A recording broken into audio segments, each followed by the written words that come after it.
Hi, comic book fans, and welcome to a SutherlyComics.com video. We've got a bit of a different video today, and I'm going to talk about something controversial, which I don't usually do on my channel. And it concerns the circumstances surrounding the death of the cartoonist Ed Piskor.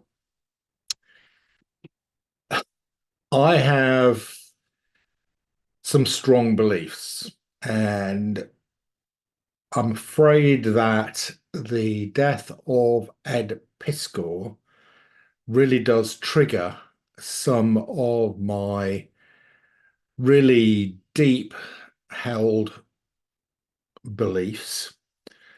Um, and one of those deep held beliefs is that when somebody is accused of something, they should receive a full process of justice. I do not believe in the lynch mob. I do not believe in the villagers with pitchforks. And I do not believe in the accusations from frenzied accusers, such as in Arthur Miller's The Crucible. So what we have with Ed Piskor is this is a guy, he's a comic creator. He created a really great sort of history of hip hop in comics. He did a comic about X-Men, and then he did a comic about called Red Room, which I did buy some issues of, but I wasn't a big fan of. But what I really did like is he did, for about 5 years, he did a series of YouTube programs with cartoonist kayfabe, which I thought were really, really high quality, really incisive and incitive about comics, and I really enjoyed his YouTube channel. I thought it was one of the best uh, analysis of comics out there. Anyway,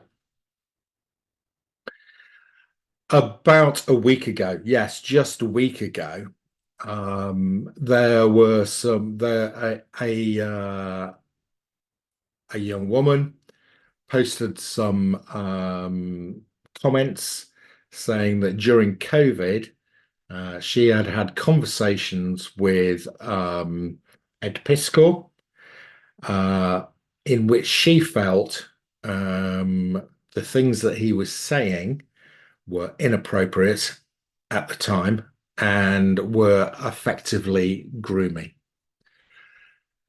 Well, okay.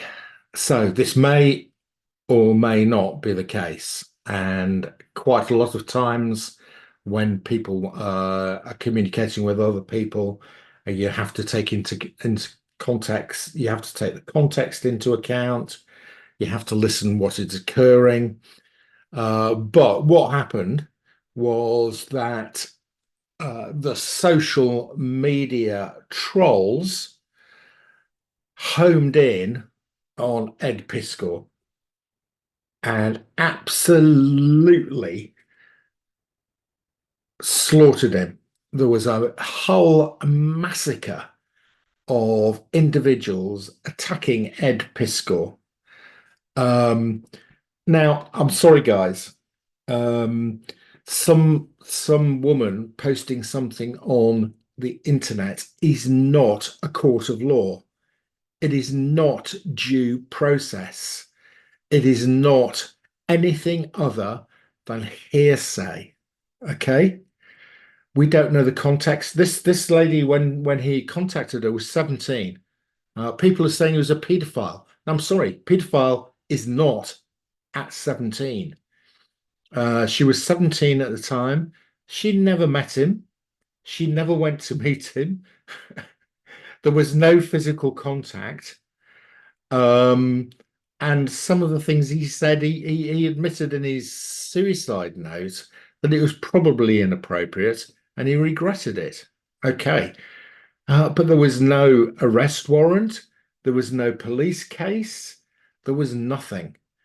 Um, but yet the social media crowd hounded this guy and made his life miserable to the extent that his collaborator on the YouTube channel said that he was no longer going to be professionally associated with him, which I think is really, really sad. I think it's very sad that somebody's closest friends um, abandons them at a time of the greatest need. Anyway, my point is there has been no there was no due process here. This is the lynch mob. This is the villagers with the pitchforks.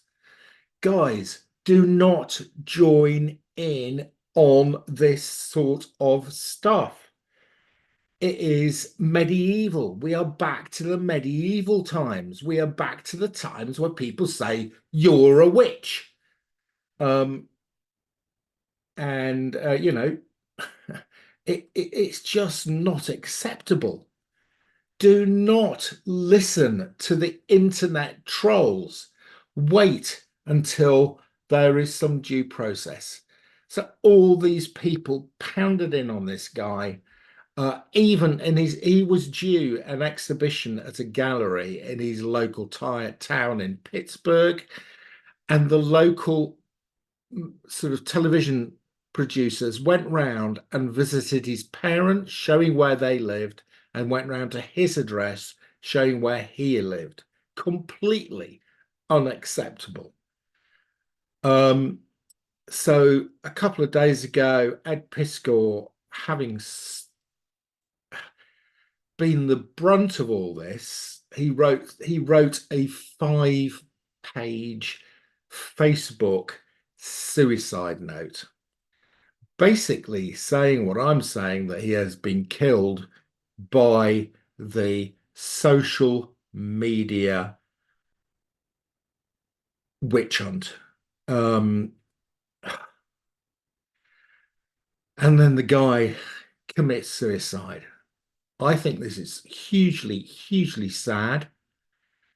And I hope, I just, God, for God, please, guys, when something like this comes out about an individual, do not jump on the social media bandwagon going, oh, I'm supporting the victim. I'm for the victim. This guy is the devil. Do not do that. Please do not do that in the future. Please wait for proper investigation, proper due process. Give the person who has been accused the chance to answer in a reasonable fashion. Um, and, it really does drive me to despair that in this modern society we have reverted to the medieval witch hunt.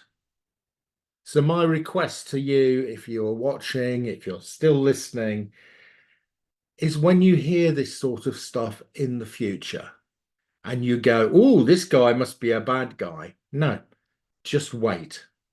Just hold your fire. Just wait until the full facts are established. Okay? Do not jump on the bandwagon. Do not become an internet bully who drives somebody to suicide. There, I think I've said my piece. And I hope my listeners will agree with me, and going forward, let's try and reduce this sort of crazy cancel culture, this crazy witch hunt, lynch mob approach that appears to exist on social media. That's your lot. See ya again soon.